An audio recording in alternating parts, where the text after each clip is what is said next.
دیکھ لینا یہ نبی کا معجزہ ہے.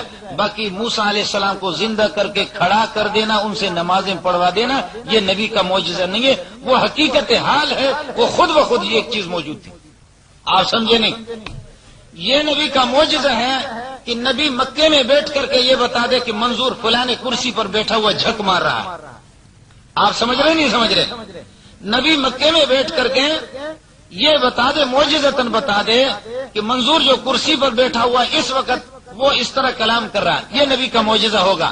لیکن مجھے نبی کے معجزے نے کرسی پر نہیں بٹھایا، میں خود بخود بیٹھا ہوں. مجھے نبی کے معجزے نے بٹھایا نہیں، وہ تو خبر دے رہا ہے، یہ تو اس کا معجزہ ہے، لیکن میں خود بخود یہاں پر بیٹھا ہوں.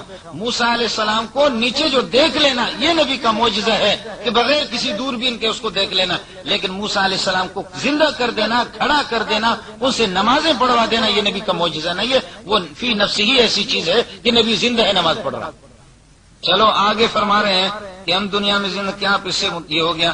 عقیدہ نمبر 24 پر لکھا ہے کہ مشائخ کی قبروں سے باطنی فیوز کا پہنچنا بے شک صحیح ہے. کیا آپ اس سے متفق ہیں؟ اس میں آپ نے خیانت کی ہے، ہمارے اکابرین کا یہ مسئلہ نہیں ہے. اس میں ساتھ ساتھ المحند علی المفند میں یہ عبارت لکھی ہوئی ہے بشرائط، کہ اس کے لیے شرائط ہے، عام آدمی کے نہیں. آپ مجھے یہ بتا دو کہ حضرت نجاشی رضی اللہ تعالیٰ عنہ جس وقت ان کو دفن کیا گیا تو ابو داؤد کے اندر ایک روایت موجود ہے، فرمایا کہ باب الشہید یرا لہ نور علی قبرہ، کہ شہید کے نور پر اس کے قبر پر نور دکھائی دے رہا تھا. اس نور کو صحابہ نے دیکھا لیکن ابو جہل نے نہیں دیکھا، عتبہ نے نہیں دیکھا، شیبہ نے نہیں دیکھا. ہر ایک آدمی کو وہ نور نظر نہیں آ رہا تھا اس قبر کا، صحابہ نے اس کو دیکھ لیا. اسی طرح بزرگوں کے قبروں سے جا کر کے فیض اور باطنی فیض حاصل کر لینا یہ کاملین کا کام ہے، یہ غیر مقلدین کا کام نہیں ہے. آپ سمجھ نہیں رہے؟ بزرگوں کے قبروں سے جا کر کے فیض باطنی حاصل کر لیں. یہ نہیں کہا کہ آپ کو بیٹے دیں گے، آپ کو رزق دیں گے، آپ کو گاڑی دیں گے. وہ کسی کا یہ ہو گیا کہ اس کی ہوا بند ہو گئی تو اس کو کھینچ کر کے لیٹرین میں کہتا ہے یا پیر ٹٹ کڑیس، اے پیر میری ہوا بند ہو گئی، یا پیر ٹٹ کڑیس. ہم لوگ اس طرح بزرگوں سے وہ نہیں کرے. میں عرض کر رہا ہوں کہ یہ کہا کہ عام آدمی کو اجازت نہیں، یہ اشرف علی تھانوی کو اجازت ہوگی، خلیل احمد سہارنپوری کو اجازت ہوگی، مولانا سلیم اللہ خان دامت برکاتہ العالیہ کو اجازت ہوگی، مفتی نظام الدین کو اجازت ہوگی، منظور کو بھی اجازت نہیں ہے، قاضی منیب الرحمان کو بھی اجازت نہیں ہے، مولوی عبدالشکور کو بھی اجازت نہیں ہے. آپ سمجھ رہے ہیں؟ یعنی آپ نہیں سمجھ رہے. آپ کہیں گے کہ یہ کیسی شریعت ہے، یہ کیسی شریعت ہے. مفتی نظام الدین کو تو قبر سے فیض باطنی حاصل کرنے کی اجازت، اور مولانا سلیم اللہ خان کو اجازت، مولانا اشرف علی تھانوی کو اجازت، لیکن منظور کو اجازت نہیں. اور یہ ہے کہ قاضی منیب الرحمان کو اجازت نہیں. تو بابا یہ چھوٹے لوگ ہیں، وہ بڑے لوگ ہیں، وہ طریقے جانتے ہیں اور وہ پہنچے ہوئے ہیں، ہم وہ لوگ نہیں ہیں. آپ کے سامنے لوگ آ گئے، کسی نے کہا کہ حضرت آپ نے یوں سمجھے کہ کسی کو اس طرح بھی کسی صحابی کو اجازت دی کہ روزے کی حالت میں بیوی کے ساتھ آدمی کھیل تماشا کر سکتا ہے، بلگی کر سکتا ہے. ایک کو اجازت دی، دوسرے کو اجازت نہیں دی. آپ کہیں کیسی شریعت ہے، ایک کو اجازت ملے اور دوسرے کو اجازت نہ ملے. جس کو اجازت مل گئی وہ کنٹرول کرنے والے تھے، اور جس کو اجازت نہیں ملی خطرہ تھا کہ یہ کنٹرول نہیں کریں گے، کہ آگے جا کر کے کسی اور یوں سمجھے کہ مسئلے میں مبتلا ہو جائیں گے. اس طرح ہوتا ہے. مسئلہ تو ایک ہی ہے، میری داڑھی کو میرا بچہ پکڑ لے، یہی تو داڑھی ہے، لیکن مجھے خوشی ہوگی. لیکن آپ ذرا پکڑ کر کے دیکھ لو، بات تو وہی ہے نا. بچہ میرا اگر پکڑ لے وہ تو ٹھیک ہے، لیکن آپ پکڑ کر ذرا دیکھ لو. یہ ہو گیا جی، یہ بھی ہو گیا. کہتے ہیں کہ کیا آپ امام ابو حنیفہ کے تمام مسائل میں تقلید کرتے ہیں یا بعض میں تقلید کرتے ہیں؟ میرے بھائی جان، مسائل فرعیہ غیر منصوص علیہا، اگر اللہ نے دماغ دیا تو کان لگا دینا ذرا.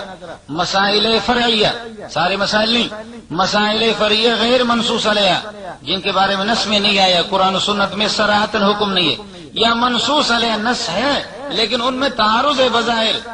دفع تعارض میں کہ امام ابو حنیفہ اس تعارض کو ہٹا دیتے ہیں، اس تعارض کو ہٹا دیتے ہیں، یا ناسخ منسوخ کی پہچان نہیں ہے اس میں مسائل فریع میں. یہ ہو گیا.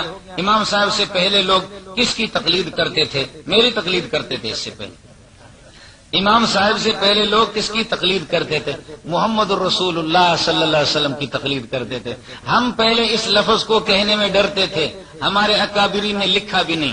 مولانا عبد الرشید بھی ڈرتا تھا، میں بھی ڈرتا تھا کہ صحابہ کو ہم مقلد کہیں یا نہ کہیں۔ اب کوئی ماں کا لال شرط لگائے، ایک عبارت نہیں، تمہاری عربی کی کتابوں سے جو تمہارے آبا و اجداد ہیں ان سے ہزاروں عبارتیں دکھاؤں گا کہ صحابہ تقلید کرتے تھے محمد رسول اللہ۔ لفظ تقلید کا اطلاق ان پر کیا ہے۔ شاہ ولی اللہ رحمۃ اللہ حجت اللہ البالغہ کے اندر فرماتے ہیں وَعَلَمْ أَنَّ الصَّحَابَةَ لَا يُقَلِّدُونَ إِلَّا صَاحِبَ الشَّرْعِ، صحابہ رسول پاک کی تقلید کرتے تھے۔ ہم پہلے اس لفظ کو کہتے ہوئے ڈرتے تھے، اس لیے کہ ہمارے اکابرین نے اس کو نہیں لکھا ہے، علماء دیوبند کی کتابوں میں اس کو نہیں لکھا ہے کہ صحابہ کو مقلد کہا جائے یا نہ کہا جائے۔ امام ابو حنیفہ سے جو پہلے ایک دوسرے کے ان کو مقلد کہا جائے یا نہ کہا جائے، محمد رسول اللہ کا مقلد ان کو کہا جائے یا نہ کہا جائے۔ میں بھی ڈرتا تھا کہ چونکہ ہمارے اکابرین نے نہیں لکھا ہے، مولوی عبد الرشید بھی ڈرتے تھے جو میرے بڑے بھائی ہیں، لیکن یہ کہ الحمدللہ ایک نہیں، دو نہیں، 20 عبارتیں آپ کو ایسے دکھائیں گے۔ علامہ ابن تیمیہ رحمۃ اللہ علیہ جو آپ کا ابا لگتا ہے اس نے بھی لکھ دیا ہے کہ تقلید الرسول ہے، جیسے کہ صحابہ رسول کی تقلید کرتے تھے۔ بات ختم ہو گئی، اب تو الحمدللہ کوئی مسئلہ نہیں ہے۔ یہ لوگ کہتے ہیں کہ تقلید جہالت ہے، اس میں جہالت ہوتی ہے۔ اب آپ کی مرضی ہے صحابہ کو جاہل کہو، آپ کے لوگوں نے کہا ہے، آپ کی مرضی ان کو جاہل کہہ دو، وہ آپ کا مسئلہ ہوگا، ہم نہیں کہیں۔ جس کی تقلید امام صاحب میں سے پہلے کی جاتی تھی، آپ اس شخصیت کی تقلید کیوں نہیں کرتے؟ ہم ان کی تقلید کرتے۔ ایک ابو حنیفہ نہیں، خدا کی قسم کروڑوں ابو حنیفہ جمع ہو جائیں ایک صحابی کے جوتے کے برابر نہیں ہے، لیکن آپ جیسے کروڑوں جمع ہو جائے ابو حنیفہ کے جوتے کے برابر نہیں۔ کس باغ کے مولی ہو؟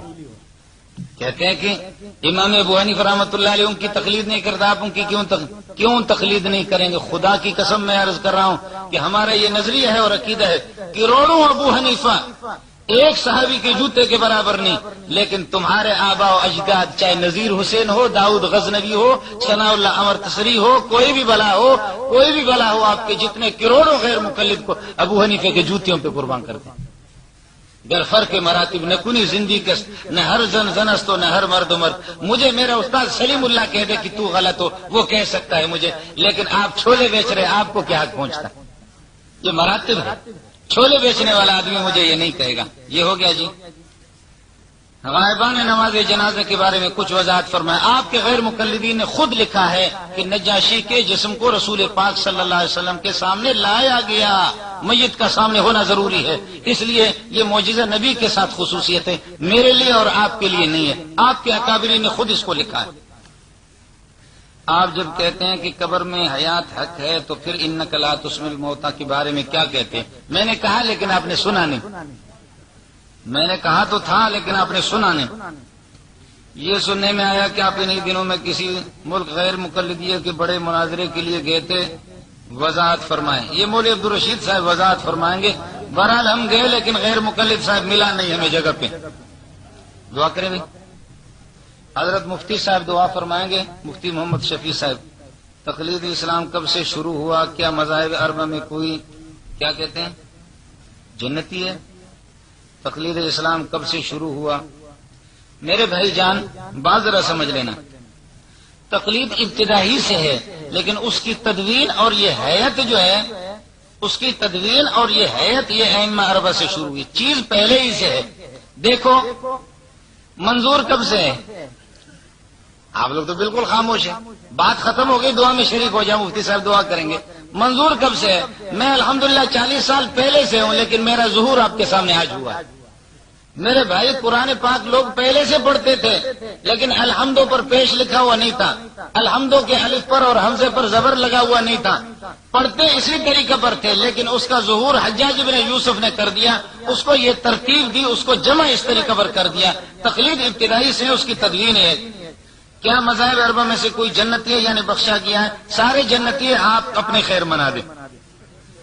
جبکہ صحابہ کرام غیر مقلد سب اللہ تعالیٰ راضی رہے اور جنتی، کوئی صحابہ غیر مقلد نہیں ہے۔ میں نے عرض کیا آپ کے ابن تیمیہ نے، ابن قیم نے، شاہ ولی اللہ رحمۃ اللہ علیہ کو بھی آپ اپنے طرف کھینچتے، ان سب نے لکھا ہے کہ صحابہ مقلد تھے۔ صحابہ کو غیر مقلد کہنا اپنے ایمان کی خیر منا دو۔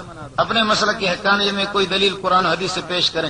میں نے تو دلیل تو پیش کر دیا، پتہ نہیں آپ کدھر سوئے ہوئے تھے. کوئی ایک مسئلہ تو بتا دو، پھر دلائل کو دیکھ لو.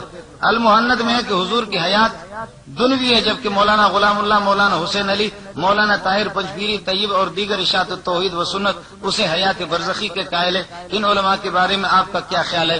یہ دونوں میں کوئی منافات نہیں، آپ سمجھے نہیں، آپ اپنے یہ ہے کہ دماغ کے علاج کرا دیں. میرے بھائی جان، مسئلہ کیا ہے؟ مسئلہ یہ ہے، بات ذرا سمجھ لینا کہ حیات دنوی جو حضرات کہتے ہیں وہ بعید معنی کہ باقی شہداء کے مقابلے میں آپ کی حیات آپ صلی اللہ علیہ وسلم کے کامل اور اکمل ہے. اس لیے ہمارے اکابرین المحند علی المفند کے اندر دونوں عبارت ہے. وعلم ان حیات صلی اللہ علیہ وسلم دنویت لا برزخیت، یہ اس کے کمال کے پیش نظر. آپ کیا سمجھیں گے؟ یہ استعارات ہوتے ہیں. مثلا میں کہتا ہوں زید اسد اور دوسرا کہتا ہوں زید کل اسد ہے. زید شیر ہے، دوسرا یہ کہ شیر کی طرح ہے. یہ دونوں ایک ہی چیز ہے، ایک میں مبالغہ ہے. مولانا غلام اللہ رحمۃ اللہ علیہ، مولانا پنجپیری رحمۃ اللہ علیہ آپ صلی اللہ علیہ وسلم کے حیات کے منکر نہیں ہے. البتہ کیفیت، جو کیفیت عام طور پر بیان کی جاتی ہے اس کیفیت میں اختلاف ہے. باقی اس پر الحمدللہ اتفاق ہے کہ دلالت النص سے آپ صلی اللہ علیہ وسلم کی حیات ثابت ہے. باقی اس پر آپ ہم سے بات کریں، انشاءاللہ آپ کو بتا دیں گے. ہمارے علماء کا مسئلہ یہی ہے کہ آپ صلی اللہ علیہ وسلم، بلکہ اس پر الحمدللہ اجماع ہے کہ